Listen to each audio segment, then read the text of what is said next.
যুক্তরাষ্ট্রের মিশিগান প্রতিনিধি কামরুজ্জামান হেলাল, কাতার প্রতিনিধি জিএম আকাশ এবং কুয়েত প্রতিনিধি জালাল উদ্দিনের পাঠানো তথ্যচিত্রে প্রবাসের সংবাদ জানাচ্ছেন সামিউল শিহাব।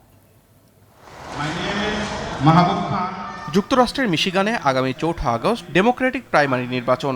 এতে ডিস্ট্রিক্ট 61 থেকে স্টেট রিপ্রেজেন্টেটিভ পদে লড়ছেন বাংলাদেশি আমেরিকান মাহবুব খান। স্টার্লিং হাইটসে তার নির্বাচনী প্রচারণা সভা অনুষ্ঠিত হয়েছে। পবিত্র কোরআন তেলাওয়াত এবং বাংলাদেশ ও আমেরিকার জাতীয় সঙ্গীতের মাধ্যমে অনুষ্ঠানটি শুরু হয়। উপস্থাপনা করেন শারমিন তানিম। সভায় মাহবুব খান জানান, নির্বাচিত হলে শিক্ষা, স্বাস্থ্যসেবা, নিরাপত্তা, ব্যবসা ও কর্মসংস্থান নিয়ে কাজ করবেন তিনি। সভায় ডেমোক্রেটিক দলের শীর্ষ নেতা, বর্তমান ও সাবেক কাউন্সিলর, সিটি কমিশনার এবং ব্যবসায়ী সহ কমিউনিটির বিভিন্ন শ্রেণী পেশার মানুষ উপস্থিত থেকে তার প্রতি সমর্থন জানান।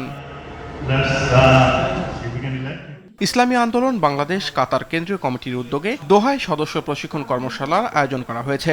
সংগঠনের শাখা সভাপতি মাওলানা জসিমউদ্দিনের সভাপতিত্বে অনুষ্ঠানে প্রধান অতিথি হিসেবে ভার্চুয়ালি বক্তব্য রাখেন ইসলামী আন্দোলন বাংলাদেশের যুগ্ম মহাসচিব মাওলানা গাজী আতাউর রহমান। সঞ্চালনায় ছিলেন সেক্রেটারি মুফতি ইব্রাহিম খলিল ও অ্যাসিস্ট্যান্ট সেক্রেটারি সিরাজুল ইসলাম। এছাড়াও কর্মশালায় উপস্থিত ছিলেন শাখা উপদেষ্টা শায়খ নুরুল আনোয়ার, মাওলানা মতিউর রহমান মুফতি, মহিউদ্দিন আইকন, মাওলানা এহসানুল হক, মাওলানা নুরুল্লাহ মিয়াজি, হাফেজ মাওলানা গোলাম কিবরিয়া সিরাজি সহ আরো অনেকে।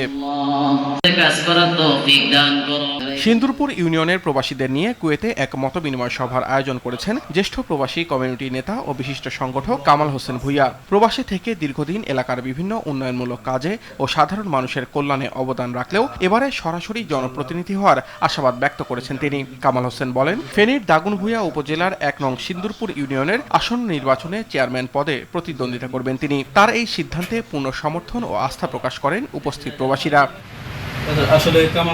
সামিউল শিহাব, RTV।